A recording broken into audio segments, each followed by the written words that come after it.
Seigneur nous a aimés comme on n'a jamais aimé. Il nous guide chaque jour comme une étoile dans la nuit. Quand nous partageons le pain, il nous donne son amour. C'est le pain de l'amitié, le pain de Dieu. C'est mon corps, prenez et mangez. C'est mon sang, prenez et buvez. Car je suis la vie et je suis l'amour. Le Seigneur apporte-nous dans ton amour. C'est un grand jour dans notre assemblée aujourd'hui où nous allons commémorer ce que le Seigneur Jésus-Christ nous a recommandé de commémorer, à savoir son repas, ce que les gens appellent communément la Sainte Seine, mais qui n'est rien d'autre que le repas du Seigneur. Et avant de passer à ce grand acte de commémoration de la mort du Seigneur Jésus-Christ, il convient de rappeler aux uns et aux autres l'infinie grandeur de l'importance de cet acte. D'où vient cet acte? Pourquoi cet acte? Et d'entrée de jeu, j'aimerais déjà vous rappeler, mes frères et sœurs, que la seule chose que le Seigneur Jésus-Christ nous a dit de célébrer ou d'observer en son nom, ce n'est pas sa mort, ce n'est pas sa résurrection, ce n'est pas sa montée au ciel. Aujourd'hui, nous voyons toutes sortes d'hérésies dans les églises, dans le corps de Christ, toutes sortes de pratiques et de doctrines anti-bibliques. Le Seigneur Jésus-Christ n'a jamais recommandé à qui que ce soit d'enseigner, de fêter sa naissance. Il n'a jamais recommandé à qui que ce soit de fêter sa mort, de célébrer sa mort, de célébrer sa résurrection, encore moins de célébrer la montée de sa mère au ciel. Soit dit en passant, sa mère attend le retour de son fils. Marie n'est pas au ciel. Elle est dans un endroit où elle attend l'enlèvement de l'Église. Et nous croyons qu'elle sera enlevée avec les saints ce grand jour. Dans ce grand sujet de prendre le repas du Seigneur ensemble, et comme vous le savez, presque tous les dimanches, quand nous nous réunissons, nous mangeons ensemble, nous partageons un jus ensemble, mais aujourd'hui, ce sera quelque chose de spécial. Non seulement nous allons partager, comme nous le faisons ensemble, le repas ensemble, mais pendant ce repas, nous allons commémorer ce que le Seigneur Jésus-Christ nous a recommandé de faire. Je vais vous prier de tourner vos Bibles en Matthieu chapitre 26. On va lire une grande écriture, Matthieu chapitre 26. La veille du jour où Jésus-Christ devait mourir sur la croix pour vous et pour moi et pour le monde entier, il y a quelque chose de très grand qui s'est produit. Matthieu chapitre 26. Je vais lire à partir du verset 26. D'abord, commençons à partir du verset 17 pour être dans le contexte. Le premier jour des pains sans levain, les disciples s'adressèrent à Jésus.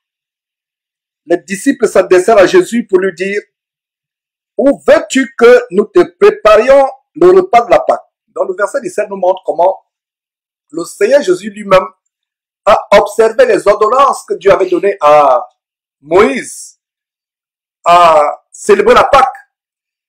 Et notez bien que la Pâque ici n'a pas S à la fin. Voilà une bonne distinction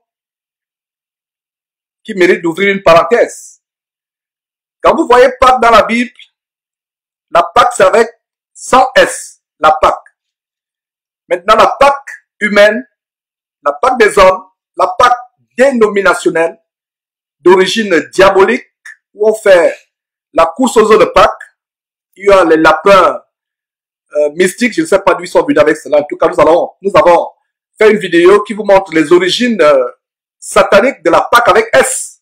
Donc, notez très bien dans votre Bible qu'il n'y a pas S à Pâques. Donc, si quelqu'un a une Bible où il y a S à Pâques, j'aimerais savoir quelle est cette version. Donc, Pâques n'a pas S. La Pâque célébrée par Jésus-Christ, la Pâque juive, qui a été instituée en Exode chapitre 12, nous y reviendrons rapidement dans quelques instants. Cette Pâque n'a pas S à la fin. La Pâque juive.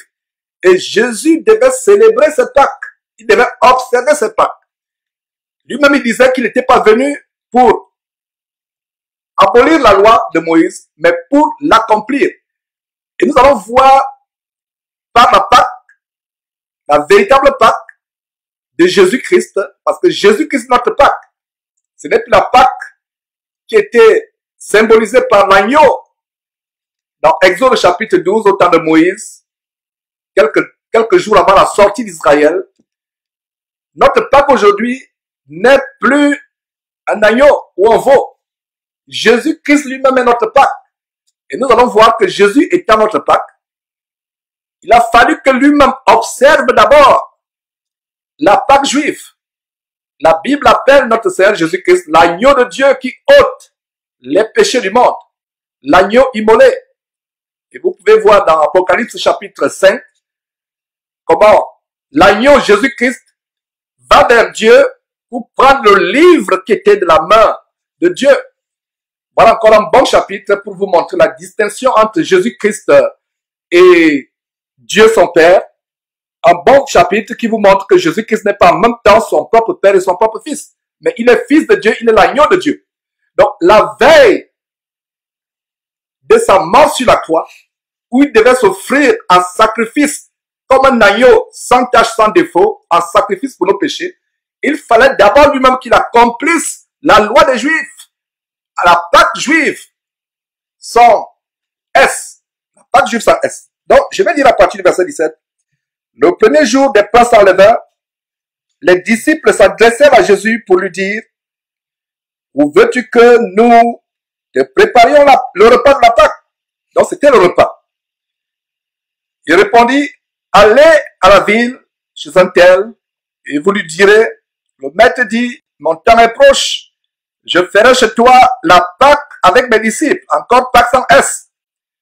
Verset 19. Les disciples firent ce que Jésus leur avait ordonné. Et ils préparèrent la Pâque. Ils préparèrent la Pâque. Donc il y avait une préparation de la Pâque. Et nous allons voir comment en Exode chapitre 12, il y avait également la préparation de la Pâque.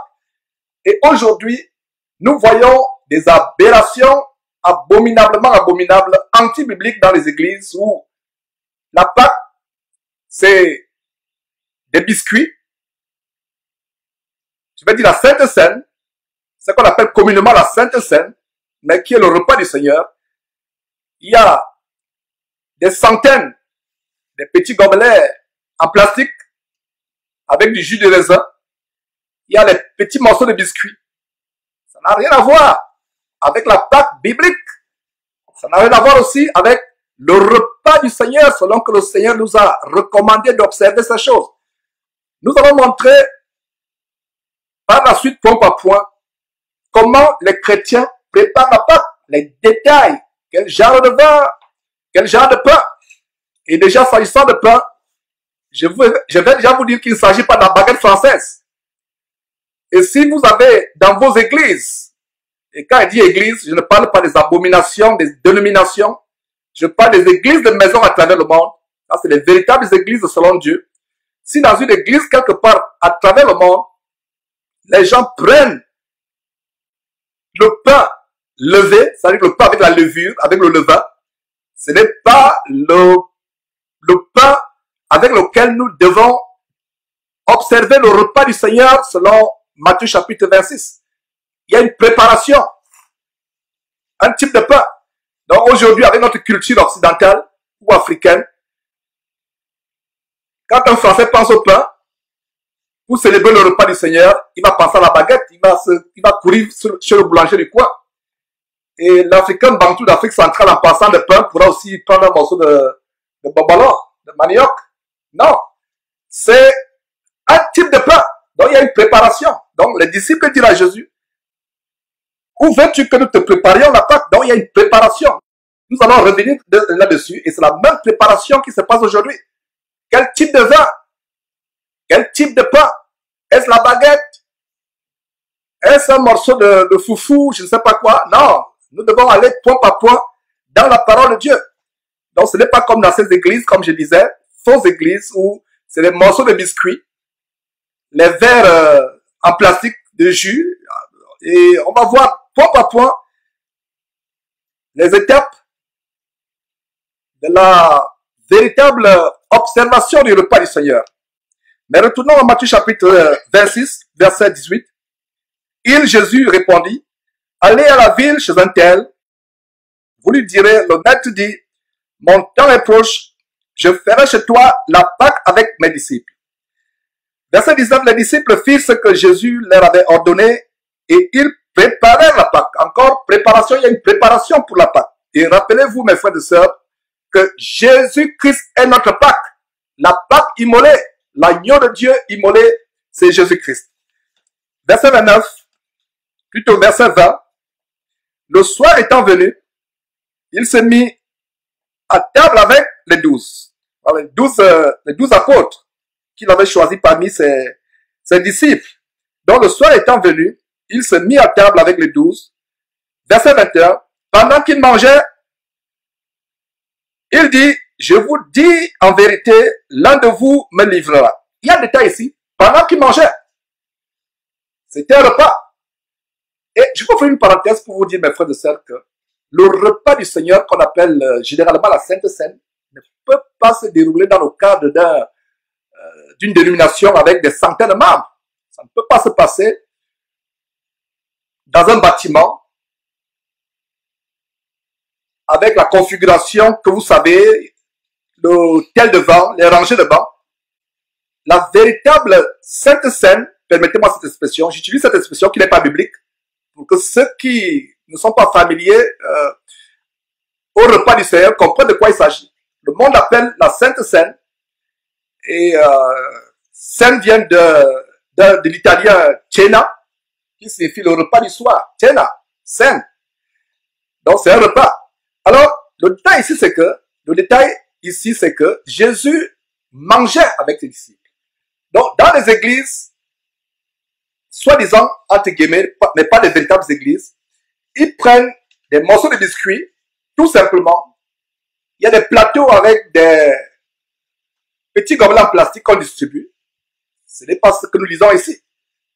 Il dit, pendant qu'il mangeait, et vous allez voir que c'est au milieu du repas que la Sainte Seine, ce qu'on appelle communément la Sainte Seine, s'est produite. Il mangeait. Donc, toutes les assemblées chrétiennes à travers le monde, pour observer le repas du Seigneur, où nous mangeons sa chair et buvons son sang, ça doit se faire pendant que nous mangeons. Donc, vous préparez à manger, il y a les uns les autres mangent, et pendant que nous mangeons, c'est là où ça se passe. Soit pendant, soit à la fin. Lisons cela, donc c'est un détail important pour savoir que pendant qu'il mangeait, il dit, je vous le dis en vérité, l'un de vous me livrera. Donc, il n'avait pas encore partagé le pain représentant son corps, il n'avait pas encore partagé le sang représentant, le vin représentant son sang. Il mangeait encore. Et il donne une révélation grandiose. Pendant qu'il mangeait, il dit, je vous le dis en vérité, l'un de vous me livrera. Verset 22, il fut profondément attristé et chacun se mit à dire, est-ce moi, Seigneur? Verset 23, il répondit, celui qui a mis avec moi la main dans le plat, c'est celui qui me livrera. Donc il mangeait. Donc quelqu'un a mis la main dans son plat. Il s'agit de qui? Judas. Donc il mangeait. Ils avaient des plats. Donc Judas met la main dans le plat, dans l'assiette de Jésus. Quel détail ça nous montre? La Sainte Seine, comme on l'appelle communément, le repas du Seigneur, se passait pendant qu'il mangeait. Pendant qu'il mangeait, Judas met la main dans l'assiette et le Seigneur dit, celui qui met la main Celui qui a mis avec moi la main dans le plat, c'est celui qui me livrera. Verset 24. Le Fils de l'homme s'en va, selon qu'il est écrit de lui, mais malheur à l'homme par qui le Fils de l'homme est livré. Mieux vaudrait pour cet homme qu'il ne fût pas né. Judas, qui le livrait, prit la parole et dit, est-ce moi, Rabbi? Jésus lui répondit, tu l'as dit. Maintenant, les choses deviennent intéressantes à partir du verset 26. Pendant qu'il mangeait, voilà, détail encore, pendant qu'il mangeait, Jésus prit du pain et après avoir rendu grâce. Voilà un autre détail de comment toujours rendre grâce à Dieu avant de manger. Il y a souvent des frères et sœurs qui ne comprennent pas la pratique de rendre grâce avant de manger. Et même s'il arrive que vous soyez vraiment, que vous ayez vraiment faim, prenez toujours un temps de rendre grâce. Même quand vous lisez l'histoire de la multiplication des pains, avant de multiplier le pain, il rompait le pain et rendait grâce. Donc, développons l'attitude de toujours prier avant de manger.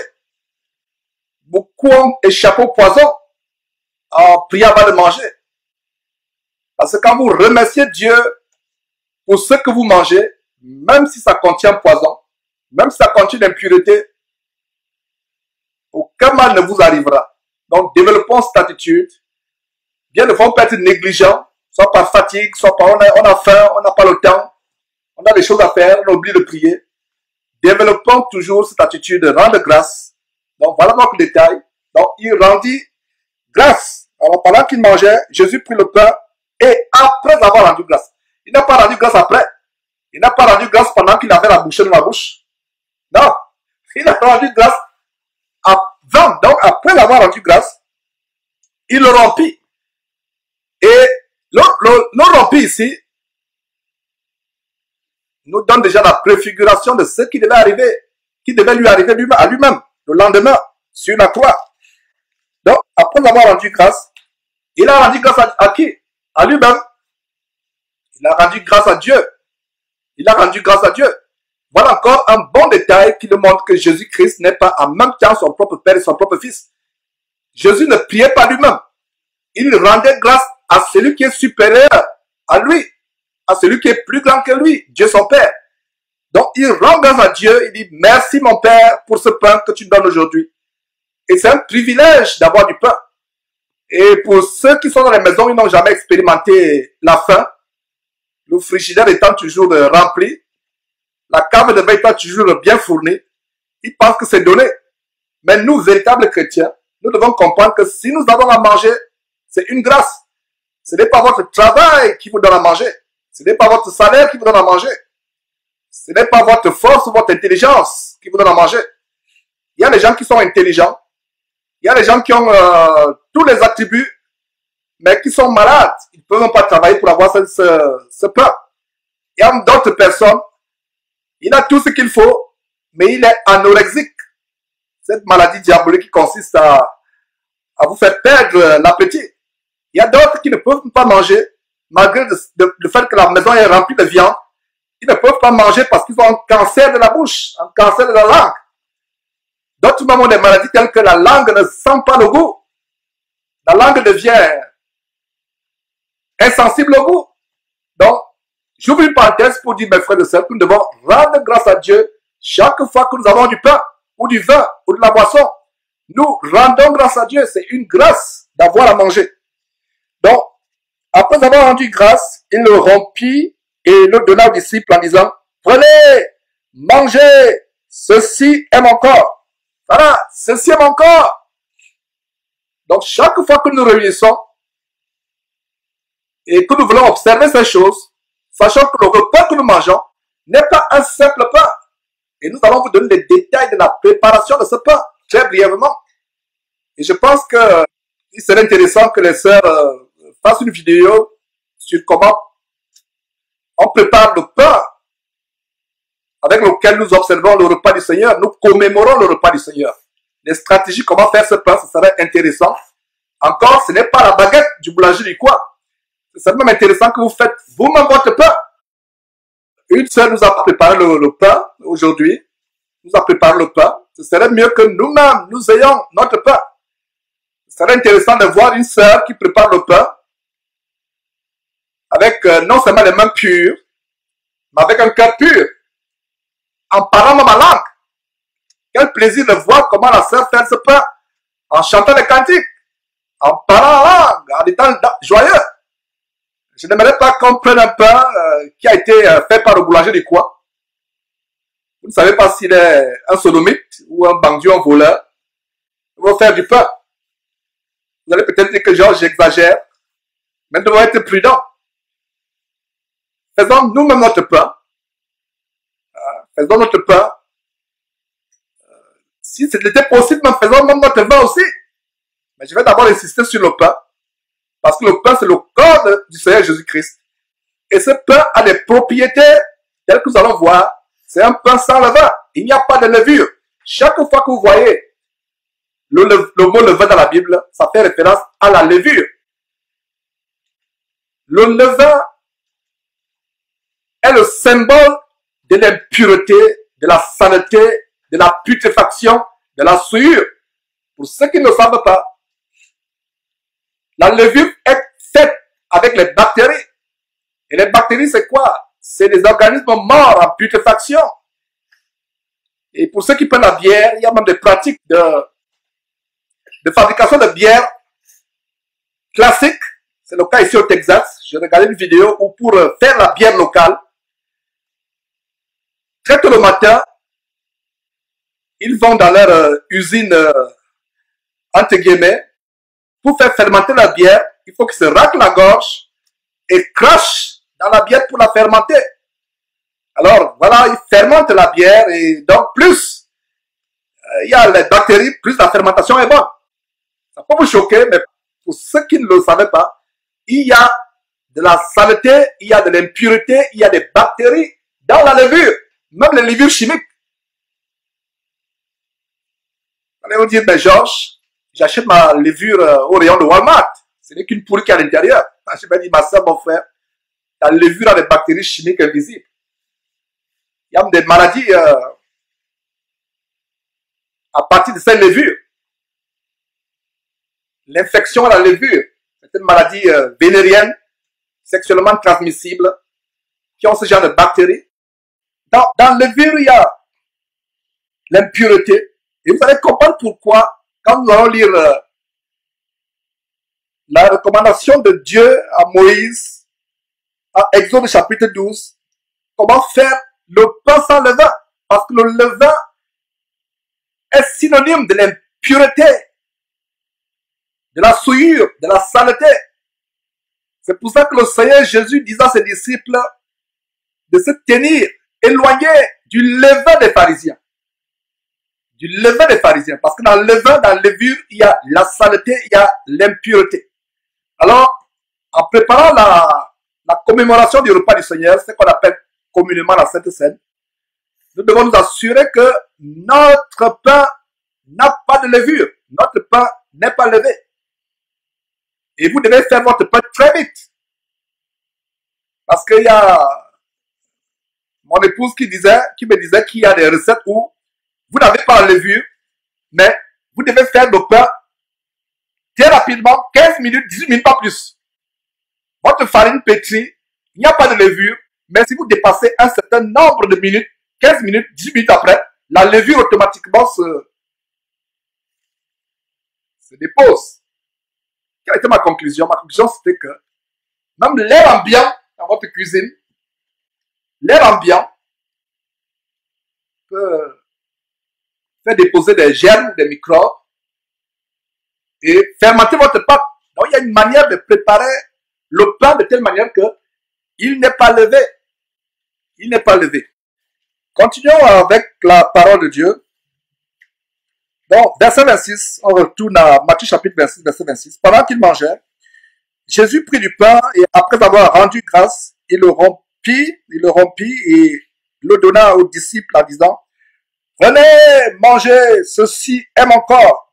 Verset 27, il prit ensuite la coupe et après avoir rendu grâce, il la leur donna en disant, buvez-en tous. Il prit la coupe. Il allait de là en disant, buvez-en tous. Il y a un détail, mes frères et sœurs, au verset 26 ou au verset 27. Il n'a pas pris des pains. Il a pris un seul pain. Notez très bien. Je vous dis souvent, mes frères et sœurs, ne lisons pas très vite la Bible. Lisons attentivement. Pendant qu'il mangeait, il prit du pain. Combien de corps de Christ il y a? Il y a un seul corps. Combien de Seigneurs Jésus-Christ ont été sacrifiés sur la croix? Un seul Seigneur, un seul corps.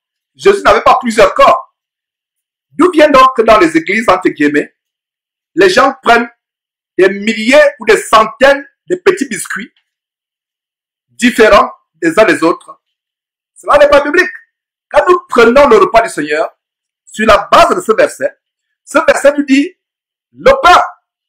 C'est pour cela que mes frères, voilà encore un verset qui nous montre que ce n'est que dans le cadre d'une maison que véritablement une église peut se tenir. Parce que si vous êtes déjà 200, 300, le pain qui pourra être partagé à 200, 300 personnes, il faut que ce soit un pain gigantesque, il faut que ce soit un pain monstrueux. C'est pour cela que dans le cadre d'une église, de maison, vous êtes une dizaine, une quinzaine, vous pouvez avoir un seul pain, et encore ce n'est pas la baguette. C'est le pain plat des Juifs. Et pour ceux qui ne le savent pas, plaise à Dieu, nous aurons une vidéo sur comment confectionner le pain pour commémorer le repas du Seigneur. Il ne s'agit pas de la baguette, il s'agit du pain plat. Du pain plat des Juifs. Ce n'est pas le pain de la boulangerie du coin. C'est un pain plat qui a une confection spéciale, sans levure, sans levain. On va voir pourquoi en détail. Déjà, je vous ai dit que le levain, c'est le symbole de l'impureté, c'est le symbole de la saleté. Allez faire vos recherches, tapez un peu sur Google levain. Vous serez choqué de ce que vous allez voir. Les images qui apparaissent, c'est les images microscopiques de bactéries, de saleté. Et voilà ce que nous mangeons. Même il semble que dans les yaourts, pour faire des yaourts, il faut d'abord faire fermenter le lait. Donc il faut mettre quelques gouttes de bactéries, d'impuretés. Voilà le yaourt que vous consommez. Mais détendez-vous, frères et sœurs, si vous êtes coincés, parce que la Bible dit, rendons grâce, mangeons de tout ce qui se vend au marché, sans s'enquérir de rien par motif de conscience. Parce que tout est sanctifié par quoi? Par la prière. Alors, le détail ici, c'est que Jésus prit le pain. Il n'est pas dit, il prit les pains. Il prit le pain. Donc, un détail, quand nous partageons le repas du Seigneur, c'est un pain. Ce n'est pas deux pains. Ce pain, le pain plat, par la baguette, devra être distribué à tout le monde. Et vous voyez donc que l'église du Seigneur ne peut pas se réunir dans un hangar, dans un bâtiment où il y a 100 000, il y a 10 000 personnes, 4 000 personnes, 300 personnes. C'est dans une maison. Et comme on va voir, et je l'ai déjà annoncé, c'est au milieu d'un repas. Vous mangez ensemble. Et c'est pendant que vous mangez qu'un frère nous conduit, je dis bien un frère, nous conduit à partager le repas du Seigneur, à partager le vin. Donc, j'espère que j'ai bien expliqué le verset 26 où Jésus prit non pas les pains, mais du pain. Il prit du pain. Le verset 27 dit ensuite une coupe. Combien de coupes? 100 gobelins en plastique. 100 petits gobelins en plastique, 50 petits gobelins en plastique sur un grand plateau, chacun vient prendre. Non, il prit une coupe. C'est la communion, mes frères et sœurs. C'est aussi une marque d'amour. Vous prenez la coupe de vin, vous la partagez les uns aux autres. Ce n'est pas que chacun a sa coupe. Et dans nos cultures tellement occidentalisées où les gens se soucient plus de leur hygiène que de se soucier de la foi en Jésus-Christ, on se dit, comment ça je vais partager la coupe avec mes frères et sœurs? Qu'est-ce qui prouve qu'ils brossent la dent ou qu'ils font leur hygiène buccale? La Bible nous dit dans 1 Corinthiens chapitre 13, la charité ne soupçonne pas le mal. Et c'est le repas du Seigneur. Ne vous souciez pas si vous allez partager la même coupe. C'est une marque d'amour. Le Seigneur dit, il prit la coupe. La parole de Dieu dit, il prit la coupe. Il n'est pas dit, il prit les coupes. Donc, voilà quelques erreurs que nous sommes en train de corriger dans les églises aujourd'hui. Église entre guillemets, je dois préciser. Il y a plusieurs petites coupes en plastique où on distribue. Ce n'est pas la parole de Dieu. Nous avons une seule coupe. Est-ce qu'il y a plusieurs sangs de Jésus-Christ? Il y a le sang de Jésus-Christ, le corps de Jésus-Christ, qui est symbolisé par le pain. Le sang de Jésus-Christ qui est symbolisé par la coupe. Donc, la véritable manière de prendre le repas du Seigneur ensemble, c'est une seule coupe. On se la passe. On se la passe. Une seule coupe. Donc, c'est une marque d'amour. Je ne vais pas avoir les mauvaises pensées. Ah, est-ce que la sœur ou le frère d'à côté, est-ce que vraiment le frère a une bonne haleine que au point je puisse partager la coupe? C'est un acte d'amour. Vous êtes ensemble et quand vous prenez cette coupe, dites-vous que ce n'est plus une simple coupe que vous prenez. C'est le sang du Seigneur Jésus-Christ.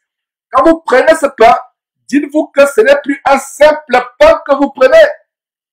C'est le corps de notre Seigneur Jésus-Christ.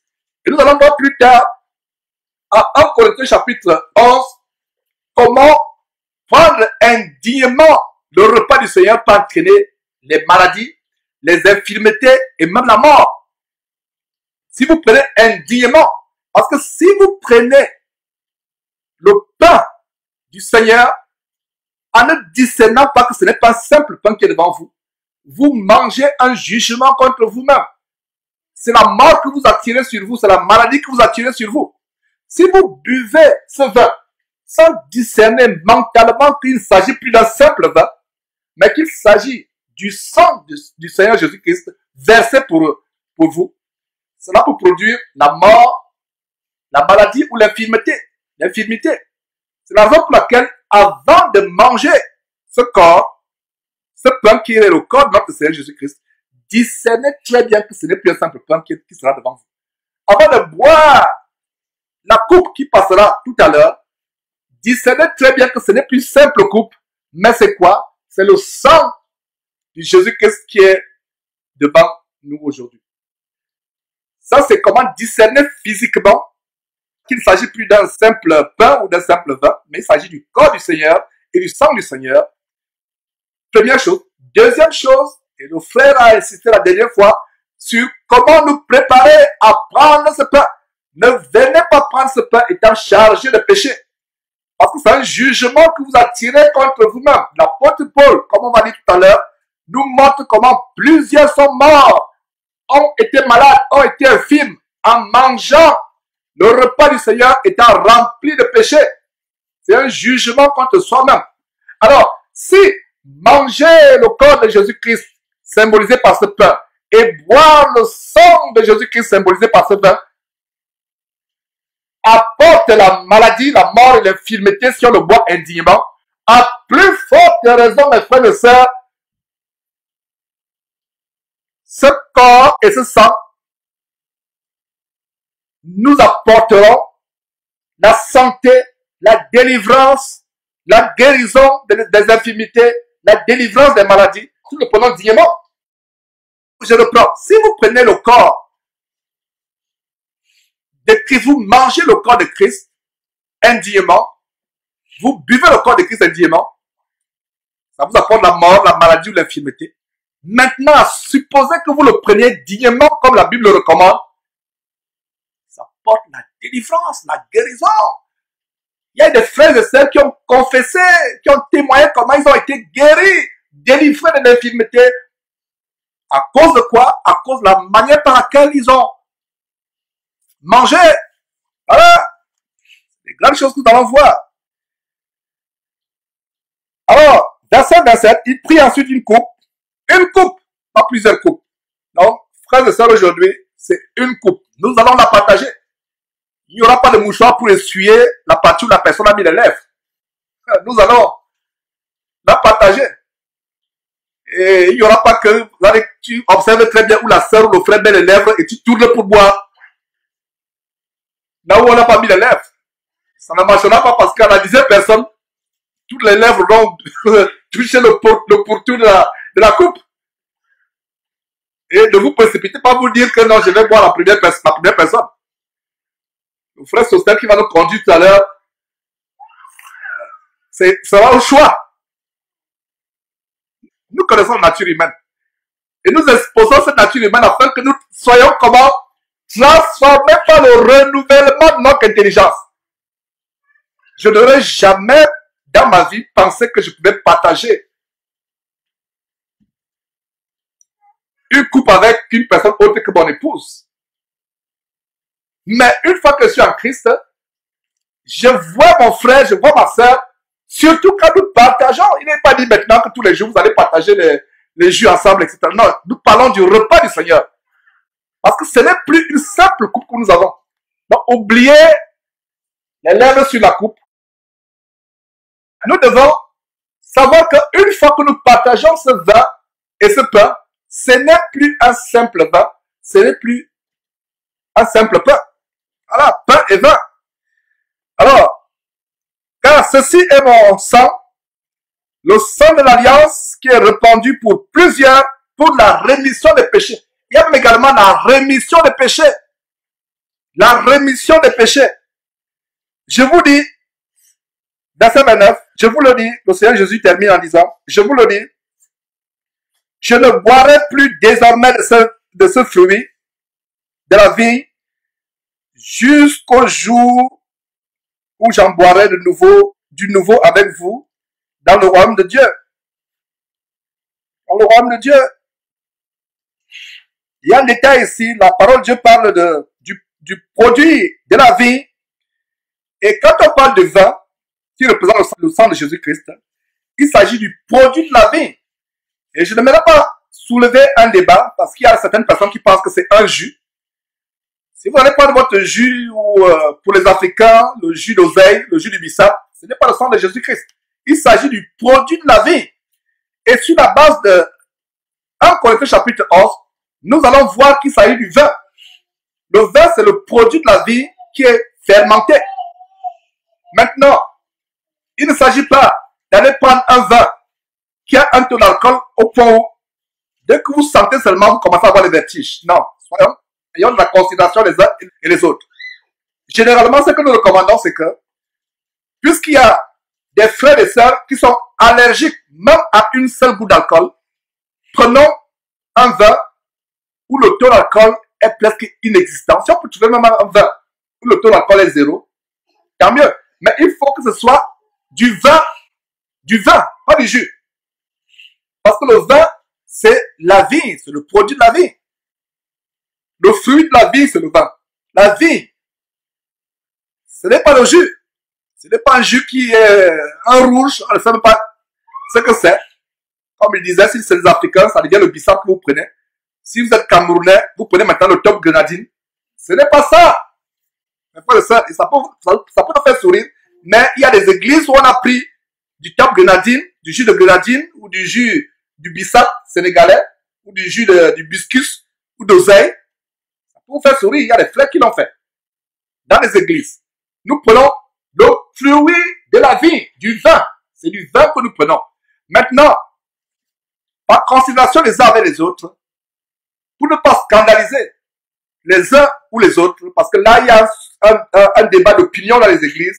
Il y a certains qui pensent qu'on doit prendre du vin alcoolisé. Il y a d'autres qui pensent que non, il ne faut même pas qu'il y ait une goutte d'alcool.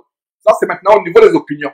Mais ce que je vais dire pour mettre la balance au juste milieu, c'est que il faut du vin, du produit de la vie. Maintenant, si dans l'assemblée, il y a un frère ou une sœur qui est allergique à la moindre goutte d'alcool, cherchons un vin avec le produit de la vie fermenté où le degré d'alcool est presque inexistant. Ou alors un degré vraiment tellement infime. Parce que nous ne devons pas scandaliser les uns ou les autres. Nous devons avoir de la considération, c'est aussi un acte d'amour. Mais il faut que ce soit du vin. Et en prenant ce vin, même s'il y avait un degré minimal d'alcool, comprenons qu'il ne s'agit plus d'un simple vin. Comprenons qu'il s'agit du sang de Jésus-Christ. Ce vin n'est plus un simple vin. Voilà, ce n'est plus un simple vin. Voilà donc le détail par rapport au vin. Allons rapidement à Exode chapitre 12. Avant Exode chapitre 12, il y a quelque chose que j'aimerais mentionner. J'allais oublier le détail ici. Il y a tellement de choses dans la Bible. C'est le Saint-Esprit qui nous guide. Il y a un détail au verset 30. Matthieu chapitre 26, verset 30. Après avoir chanté les cantiques, ils se rendirent à la montagne des Oliviers. Donc, ils étaient en communion, ils ont chanté les cantiques. Et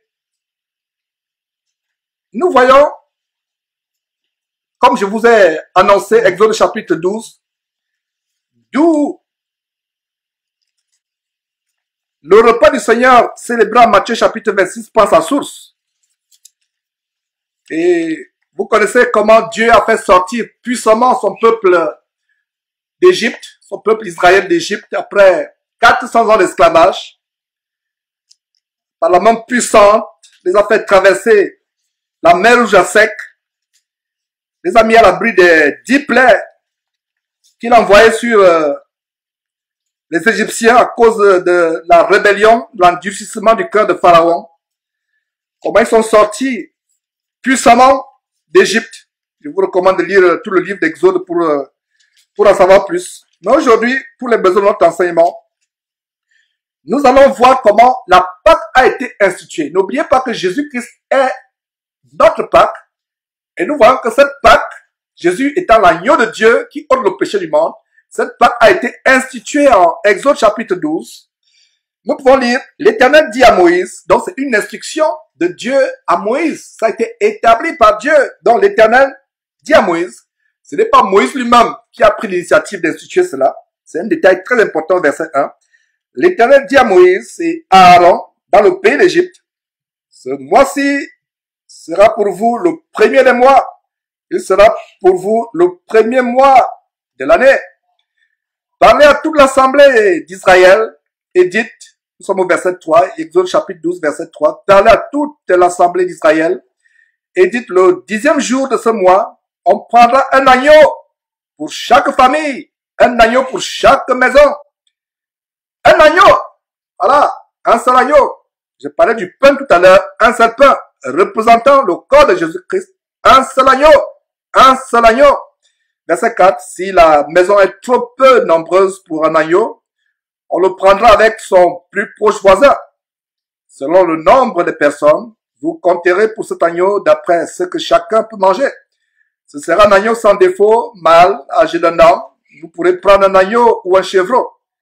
Verset 6, vous le garderez jusqu'au 14e jour de ce mois, et toute l'assemblée d'Israël l'immolera entre les deux soirs. Vous voyez le parallélisme entre l'immolation de l'agneau au temps de Moïse et d'Aaron et l'immolation de Jésus-Christ sur la croix, le sacrifice de Jésus-Christ. Donc, verset 6, et toute l'assemblée d'Israël l'immolera entre les deux soirs. Verset 7, on prendra de son sang et on mettra sur les deux poteaux et sur le linteau de la porte des maisons où on le mangera. Cette même nuit, on en mangera la chair rôtie au feu. On la mangera avec des pains sans levain et des herbes amères. On mangera avec des pains sans levain. Et en considérant les recherches, j'ai fait quelques recherches très rapidement, et je découvre que, selon les historiens, les Égyptiens font partie des premières civilisations qui avaient inventé la pratique du levain, de la levure. Incroyable. Et ils faisaient la levure avec quoi? Avec les bactéries, avec tout ce qui était la pourriture, la saleté. Ils faisaient fermenter cela. Et les Juifs ont séjourné en Égypte pendant 400 ans. Maintenant, quand il s'agit de faire les choses saintes, regardez comment Dieu va leur recommander de faire leur pain sans levain. Parce que le levain, c'est le symbole de la souillure, de la saleté, de la pourriture, de la putréfaction. C'est pour cela qu'au verset 8, il est dit à la fin, on la mangera avec des pains sans levain et des herbes amères. Verset 9, vous ne le mangerez point à demi-cuit et bouilli dans l'eau, mais il sera rôti au feu avec la tête, les jambes et l'intérieur. Verset 10, vous n'en laisserez rien jusqu'au matin, et s'il en reste quelque chose, le matin, vous le brûlerez au feu. Verset 11, quand vous le mangerez, vous aurez vos rancins, vos souliers aux pieds et votre bâton à la main. Donc, il devait être prêt à sortir du pays d'Égypte. Et vous le mangerez à la hâte. C'est la Pâque de l'Éternel. Notez encore ici que Pâque n'a pas S. Il n'y a pas un verset biblique dans la Bible où Pâque a S. La Pâque avec S, c'est la Pâque des œufs de Pâque. C'est la Pâque de la reine, de la déesse Isis. Et la Pâque, n'est-ce pas, de toutes ces abominations orientales qui sont infiltrées dans le christianisme. La Pâque avec S, la Pâque où il y a les lapins de Pâque, où il y a les œufs de Pâque, c'est la Pâque avec S. Mais la Pâque de la Bible n'a pas S.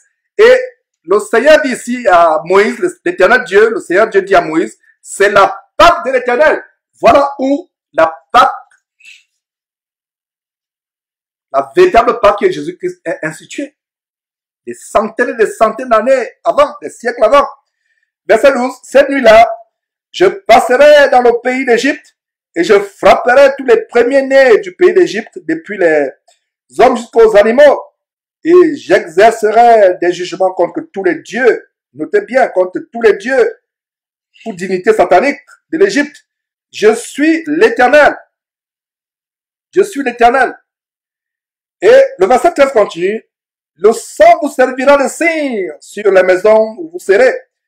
Je verrai le sang et je passerai par-dessus vous et il n'y aura point de plaie qui vous détruise quand je frapperai le pays d'Égypte.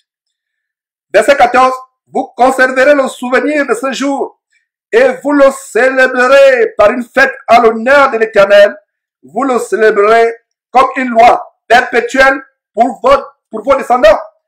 C'est la même loi qui continue avec Jésus-Christ. Vous voyez comment la parole de Dieu est merveilleuse.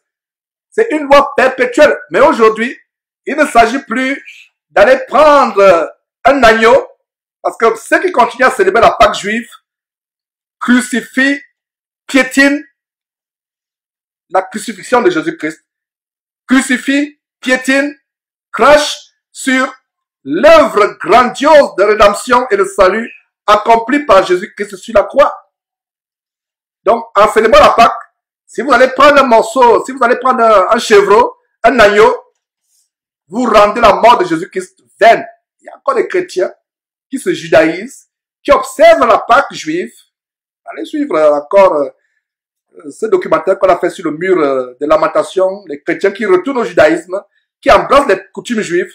La véritable Pâque immolée, c'est Jésus-Christ. Aujourd'hui, en célébrant la Pâque, la seule chose que nous observons, c'est le pain qui est le corps de Jésus-Christ et le vin qui est le sang de Jésus-Christ. Et il y a un détail ici. Regardez comment les maisons sur les linteaux ou les portes desquelles on avait badigeonné le sang, la mort ne pouvait pas frapper.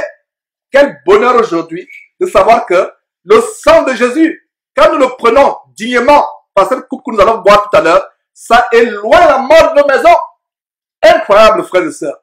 Si le sang de l'agneau, imaginez-vous un simple agneau, sans défaut bien sûr, un simple agneau tout de même, un animal, simplement, pouvait faire que Dieu éloigne la mort de la maison, à combien plus forte raison, le sang de Jésus-Christ que nous prenons dignement ne chassera-t-il pas la mort de nos vies, la mort de nos maisons, la maladie de nos vies, la maladie de nos corps? Est-ce que vous comprenez le grand mystère?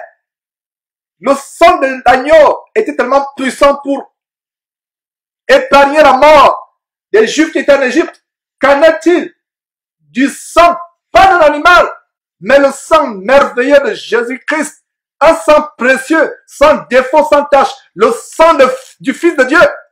Vous comprenez pourquoi ce qu'on appelle couramment la Sainte Seine, le repas du Seigneur, le pain qui symbolise son corps, le sang qui symbolise, le vin qui symbolise son sang.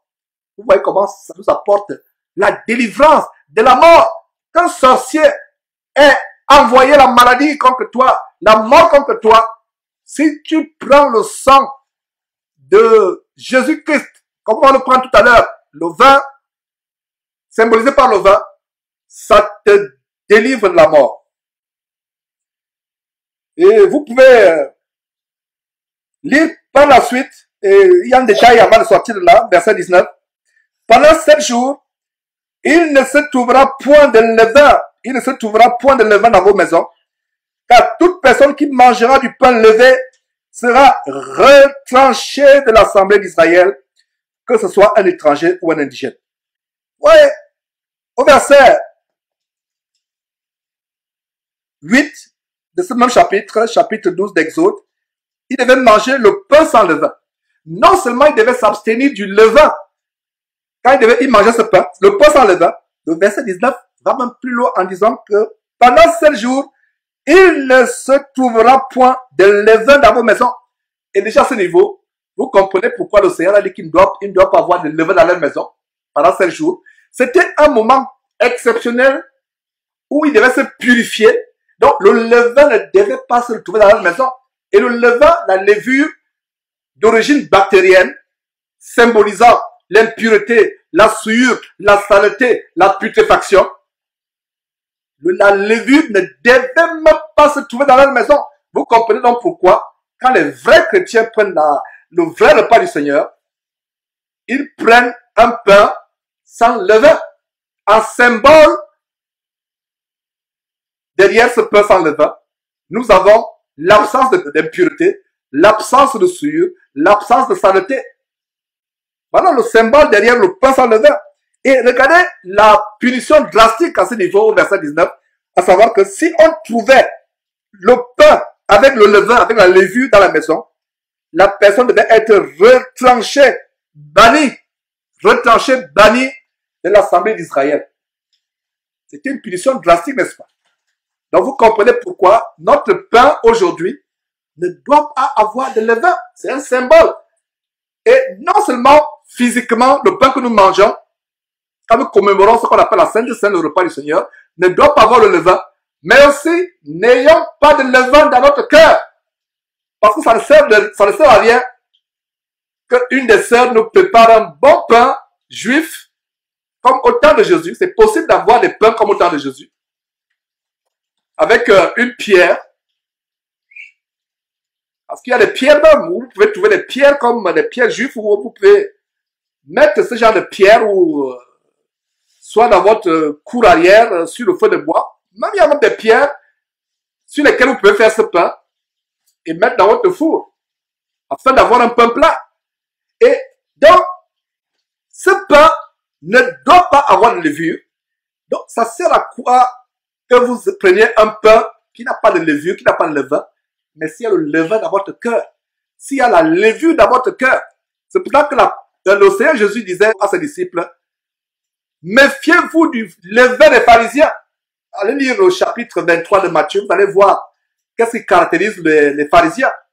L'orgueil, imbue de leur personne, l'hypocrisie, faire leurs actions pour être bien vus des hommes, au dehors des sépulcres blanchis au dehors, bien ornés, mais à l'intérieur, plein de rapines, d'excréments et toutes sortes de fientes. Voilà la caractéristique du pharisien. Pour fermenter le pain avec la levure doit avoir de la bactérie. Alors, tout ce qui est à l'intérieur, la bactérie, les mauvaises pensées fermentent vos cœurs et mettent la bactérie, la levure dans vos cœurs. Les mauvaises actions. Donc, ne prenez pas le pain du Seigneur avec une vie de mensonge, avec une vie de mauvaises pensées, une vie de vol, d'adultère, de manque de pardon. C'est pour cela qu'avant de prendre le repas du Seigneur, il est conseillé aux frères et sœurs de s'examiner soi-même, de se repentir s'il y a un péché qui subsiste encore dans votre cœur, dans votre vie. Parce que si vous prenez le repas du Seigneur, ayant la levure dans votre cœur, c'est un jugement contre vous-même. Donc, il y a la levure physique. Notre pain, la préparation de notre pain, c'est un pain sans levure. Mais il y a aussi la préparation spirituelle. Parce que vous prenez un pain qui représente le corps du Seigneur Jésus-Christ, qui n'a pas de levain, qui n'a pas de levure. Mais vous avez la levure dans votre cœur, dans votre vie. Ça veut dire que non seulement ce pain sans levain sera contaminé par cette levure, après vous aurez la levure au carré.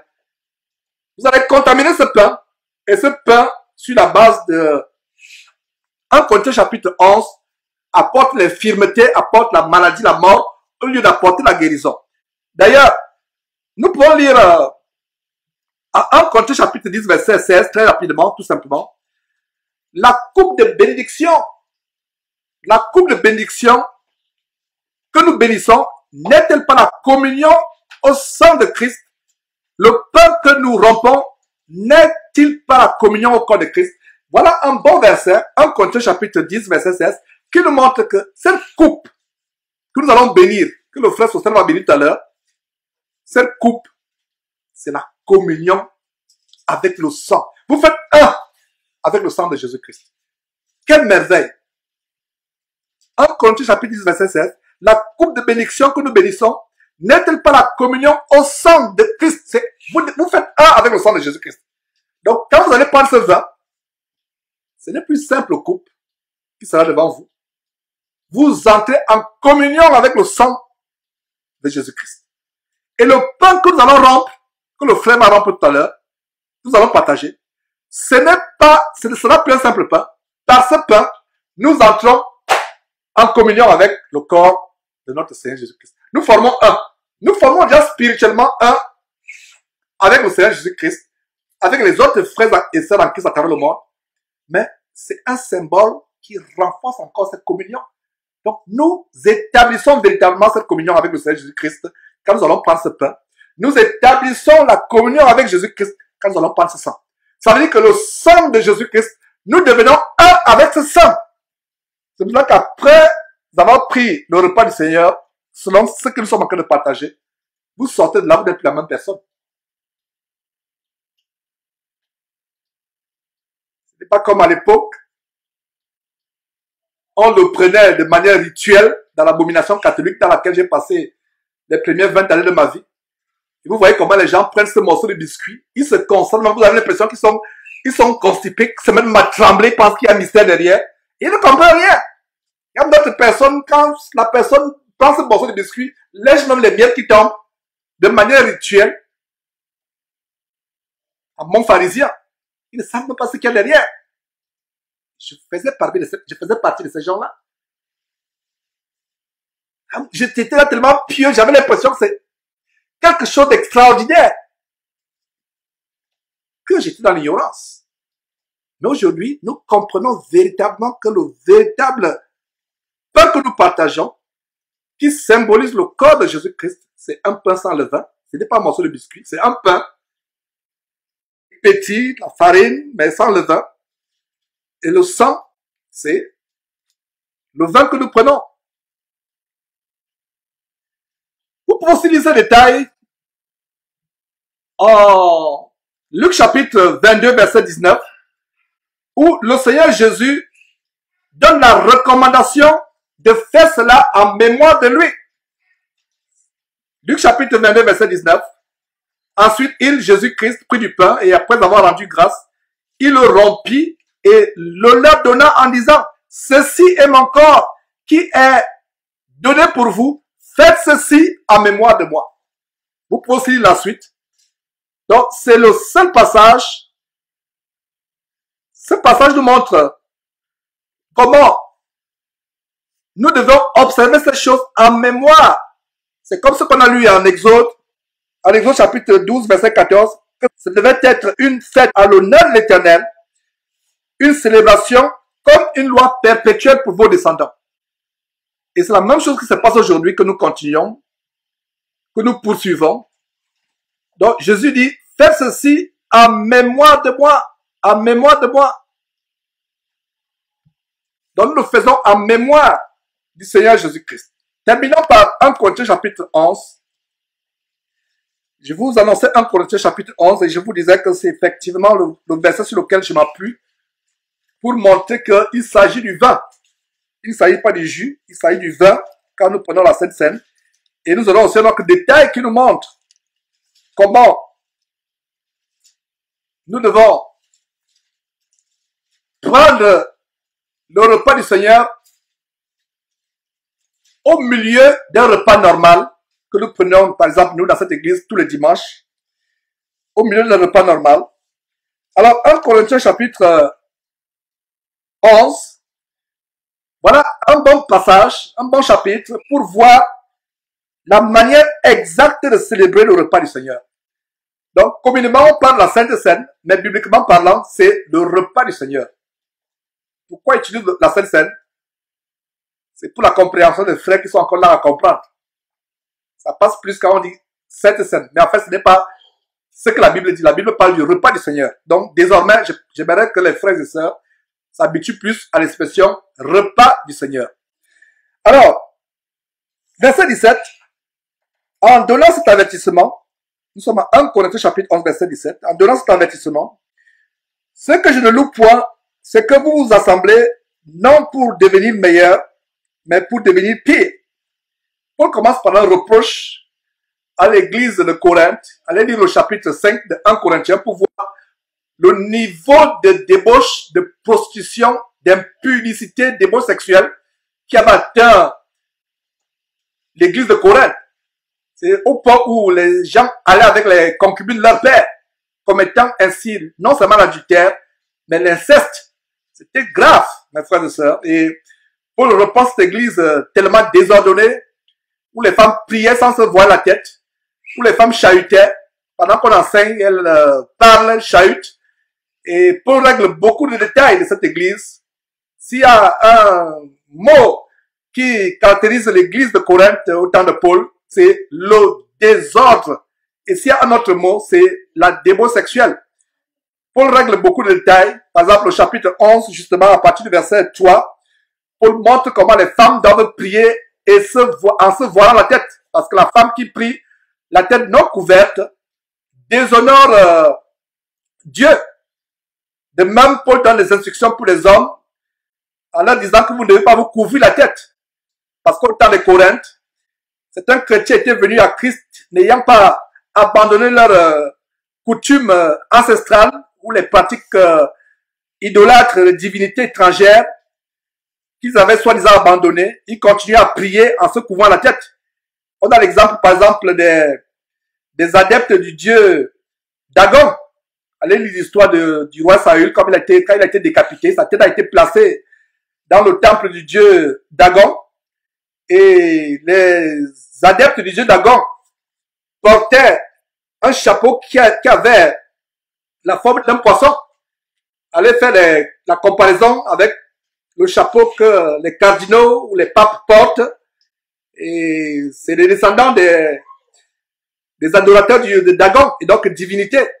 C'est une abomination pour un homme de prier la tête couverte. Donc, tous ces pasteurs qui se judaïsent, qui retournent aux traditions juives, qui veulent imiter les rabbins, qui ont des petites capuches sur la tête, ou qui veulent imiter leur grand-mère ou mère, la Babylone la Grande, l'église abominable catholique.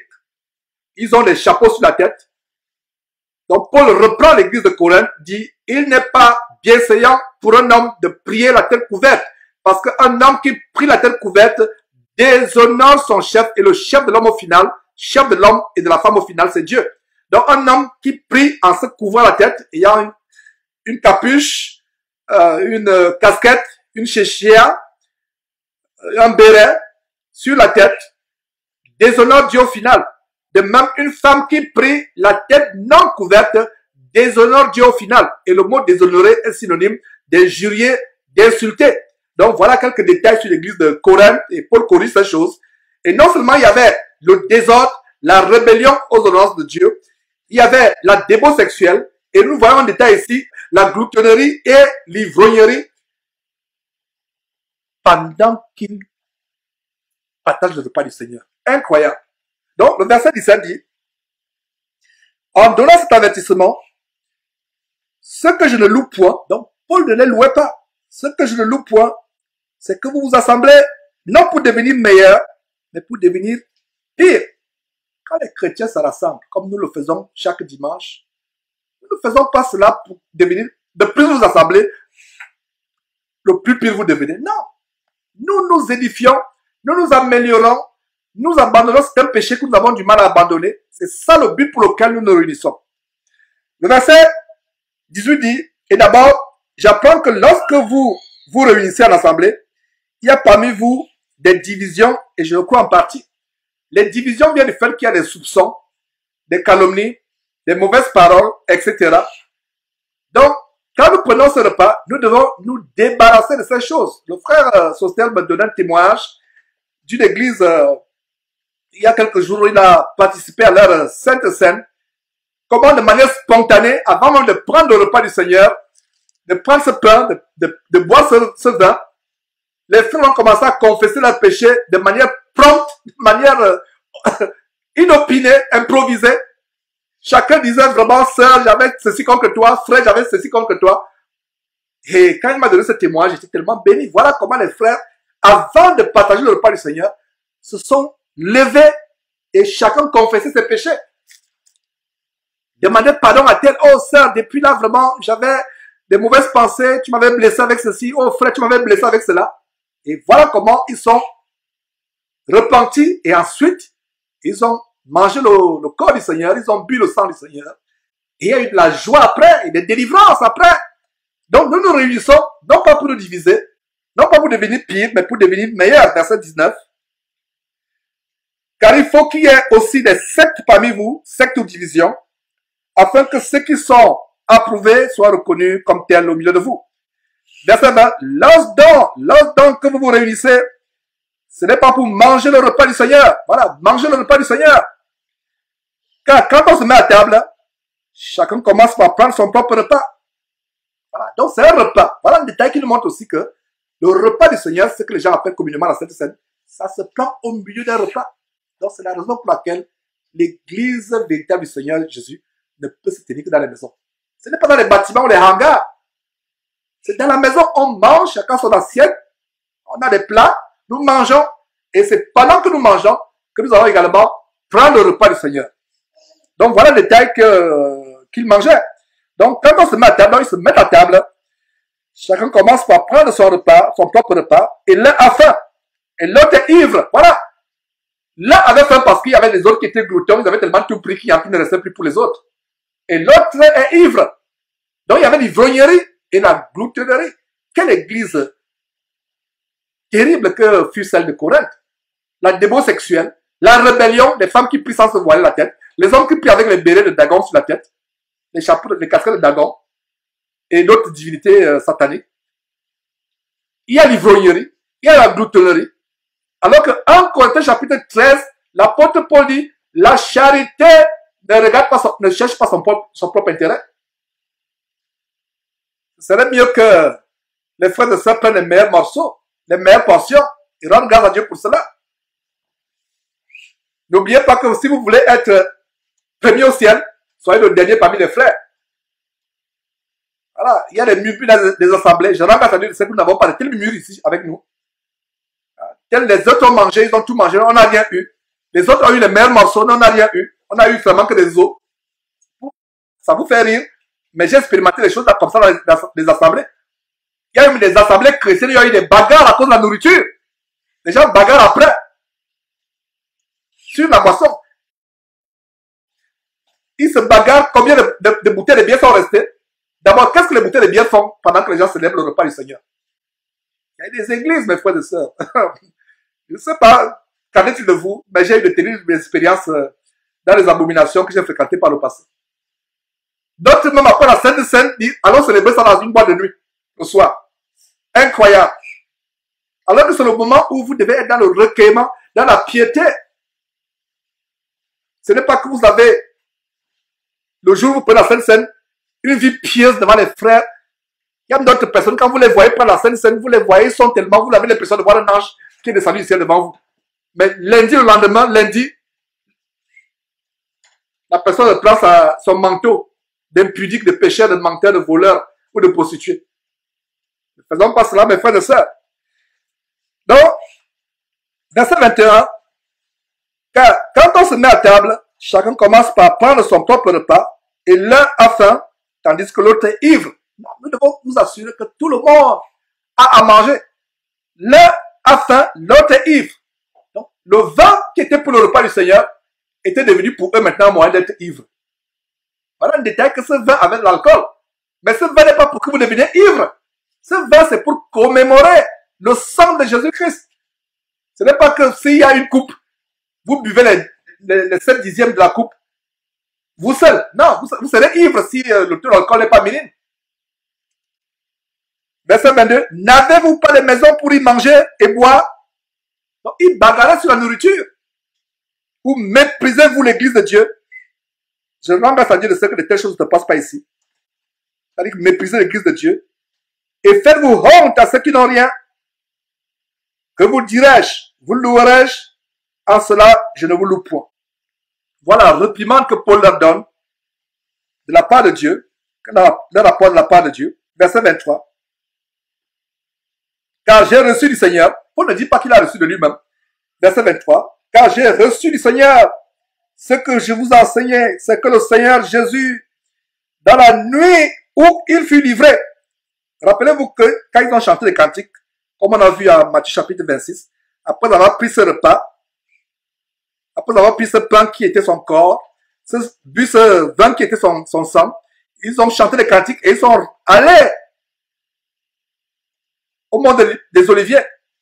Et Judas, qui avait mis le plat avec lui, s'est retiré quelque temps pour aller prendre les chefs du peuple pour venir saisir Jésus au mont des Oliviers où il était en prière avec les apôtres. Donc, verset 23, Paul continue en disant, car j'ai reçu du Seigneur ce que je vous ai enseigné, c'est que le Seigneur Jésus, dans la nuit où il fut livré près du pain, verset 24, et après avoir rendu grâce, Paul rappelle l'importance de rendre grâce, ce que Jésus avait fait. Et après avoir rendu grâce, le rompit et dit, ceci est mon corps qui est rompu pour vous. Faites ceci en mémoire de moi. Verset 25, de même, après avoir soupé, il prit la coupe et dit, cette coupe est la nouvelle alliance à mon sang. Donc, après avoir soupé, regardez un peu le détail. C'est après avoir soupé qu'il prend la coupe, pas les coupes, pas plusieurs gobelets en plastique, la coupe. Il prit la coupe, une seule coupe, et dit, cette coupe est la nouvelle alliance à mon sang. Faites ceci en mémoire de moi toutes les fois que vous en boirez. Donc, on fait cela en mémoire du Seigneur Jésus-Christ. Verset 26.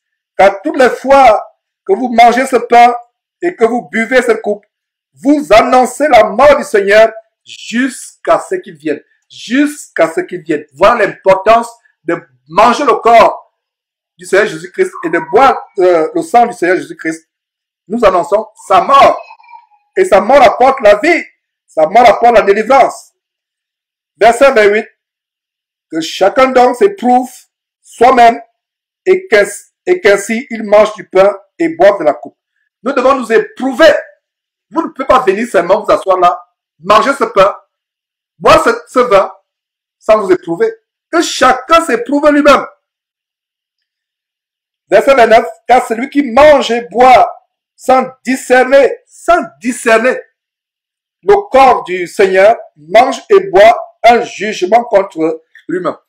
Nous ne n'aimerons pas que quelqu'un ici présent boive et mange un jugement contre lui-même. C'est tellement grave. Verset 30. C'est pour cela qu'il y a parmi vous beaucoup d'infirmes et de malades et qu'un grand nombre sont morts. Donc voilà ce que je vous annonçais.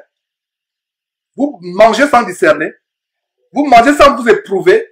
Ça produit la maladie, l'infirmité et la mort. Maintenant, si vous mangez et buvez dignement, ça produit quoi? La guérison, la délivrance, la protection contre la mort. Exactement comme au temps des enfants d'Israël en Égypte. Quelque temps avant qu'ils n'en sortent. Verset 31. Si nous nous jugeons nous-mêmes, nous ne serions pas jugés. Verset 32. Et les gens disent, oh, on ne juge pas. Ne nous jugez pas, frère. Vous nous jugez trop. Vous êtes des experts en jugement. La Bible dit, nous devons nous-mêmes nous juger. Le jugement est possible. Et plaise à Dieu, nous aurons des enseignements sur le jugement biblique. Il y a des chrétiens qui n'aiment pas ce mot. Tu juges, ne me juge pas. Le jugement est biblique. Et ça va commencer par nous-mêmes. Nous juger. Que dit la parole de Dieu? Si nous nous jugeons nous-mêmes, nous ne serons pas jugés. Et une bonne partie du livre de Corinthiens, c'est un jugement contre l'église de Corinthe. Et aujourd'hui, on va vous dire que les frères ne doivent pas juger les autres. Je me demande quelle Bible les gens lisent. Donc, nous devons nous-mêmes nous juger pour éviter que les autres nous jugent. Verset 32. Mais quand nous sommes jugés, nous sommes châtiés par le Seigneur. Regardez très bien. Quand nous sommes jugés, qui juge?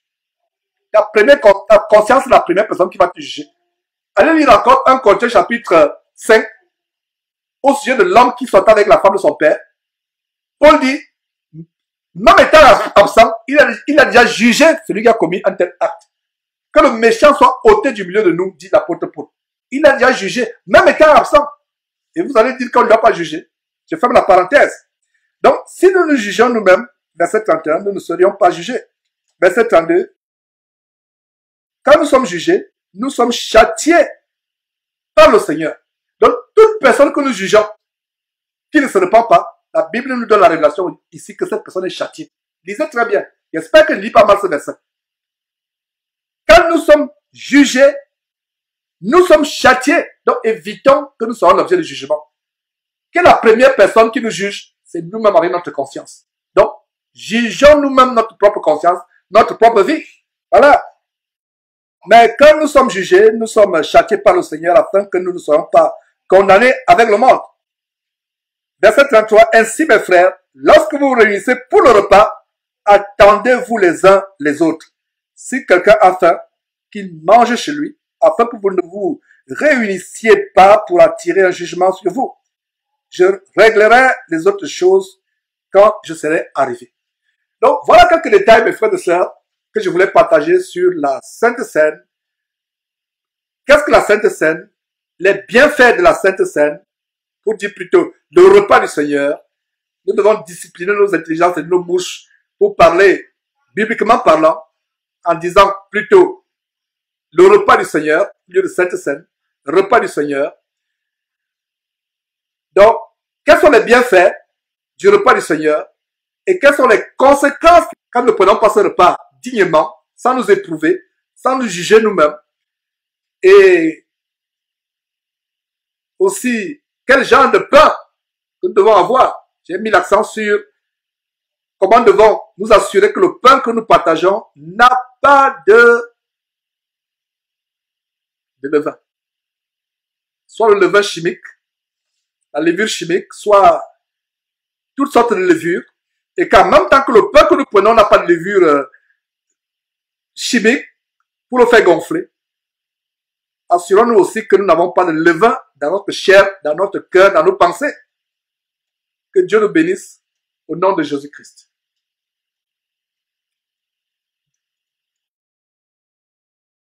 Seigneur nous a aimés Comme on n'a jamais aimé, il nous guide chaque jour comme une étoile dans la nuit. Quand nous partageons le pain, il nous donne son amour. C'est le pain de l'amitié, le pain de Dieu. C'est mon corps, prenez et mangez. C'est mon sang, prenez et buvez. Car je suis la vie et je suis l'amour. Le Seigneur emporte-nous dans ton amour. Le Seigneur nous a aimés comme on n'a jamais aimé. Il nous guide chaque jour comme une étoile dans la nuit. Quand nous partageons nos pains, il nous donne son amour. C'est le pain de l'amitié, le pain de Dieu. C'est mon corps, prenez et mangez. C'est mon sang, prenez et buvez. Car je suis la vie et je suis l'amour. Le Seigneur emporte-nous dans ton amour. Le Seigneur nous a aimés comme on n'a jamais aimé. Il nous guide chaque jour comme une étoile dans la nuit. Quand nous partageons le pain, il nous donne son amour. C'est le pain de l'amitié, le pain de Dieu. C'est mon sang, prenez et mangez. C'est mon sang, prenez et buvez. Car je suis la vie et je suis l'amour. Le Seigneur emporte-nous dans ton amour. Voilà. Oh Seigneur. Seigneur, apporte-nous dans ton amour. Ne manquez pas de vous abonner à notre chaîne YouTube Jésus-Christ TV, en cliquant sur le bouton s'abonner, juste au bas de la fenêtre de cette vidéo. Ainsi, vous recevrez automatiquement nos nouvelles vidéos, et vous ne raterez aucune. Vous connaîtrez la vérité et la vérité vous affranchira. Jean 8, 32.